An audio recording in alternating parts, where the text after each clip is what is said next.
আমরা একটি আজগবি ইলেকশন করতে যাচ্ছে বর্তমানে সরকার। বিশ্ববাসী দেখছে এই আজগবি ইলেকশনটা।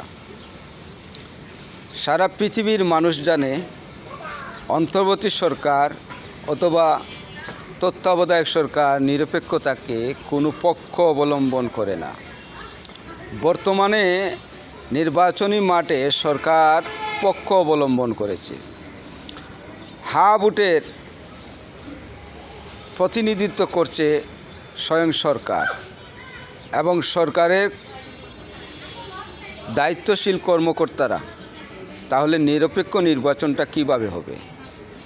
আমরা জানি যে নিরপেক্ষ নির্বাচন করতে হলে সর্বপ্রথমেই সরকার নিরপেক্ষ থাকতে হয়, প্রশাসন নিরপেক্ষ থাকতে হয়, সরকারি কর্মকর্তা কর্মচারীরাও নিরপেক্ষ থাকতে হয়। কিন্তু বর্তমান গণভোটে দেখা গেল সরকার পক্ষ অবলম্বন করেছে, হা ভোটের পক্ষ অবলম্বন করছে। তাহলে নিরপেক্ষ নির্বাচনটা কিভাবে হবে? আবার জামাতে ইসলামের থেকে এবং বেশ কয়েকটা ইসলামী সংগঠন থেকে বলা হচ্ছে যারা না ভোটের পক্ষ নেবে তাদেরকে লাঠি দিয়ে পেটানো হবে। আবার ছাত্র শিবিরের একজন ছাত্রনেতা, ঢাকা বিশ্ববিদ্যালয়ে জিএস সম্ভবত, তিনিও বলছেন যারা না ভোটের পক্ষ নেবে তাদেরকে লাঠি দিয়ে পিটানোর জন্য।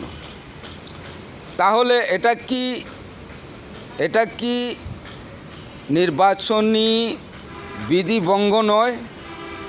যদি বিধিভঙ্গ হয়ে থাকে তাহলে সরকার অবশ্যই অ্যাকশনে যাওয়ার কথা, কিন্তু আজ পর্যন্ত অ্যাকশনে গেল না। বর্তমানে অ্যাকশনে যাবেই কিভাবে সরকার?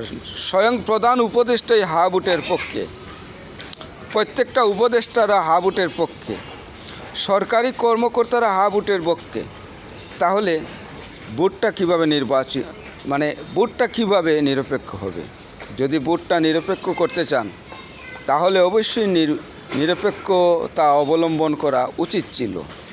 আমি না ভোটের পক্ষ নিয়েছি, দেখি আমাকে কে লাঠি দিয়ে পিটায়।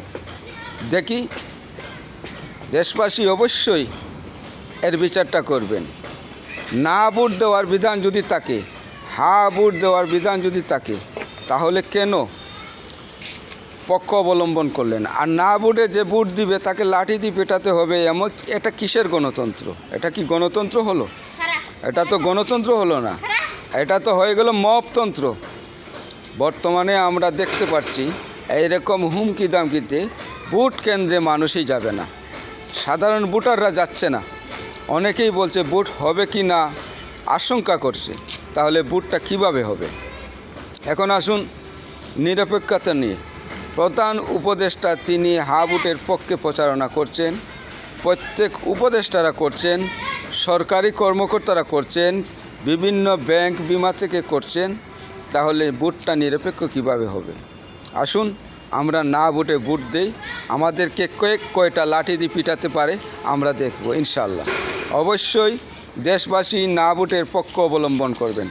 না ভোটের পক্ষ অবলম্বন করলে দেশ বাঁচবে, বাংলাদেশ বাঁচবে, বাংলাদেশ জিতবে।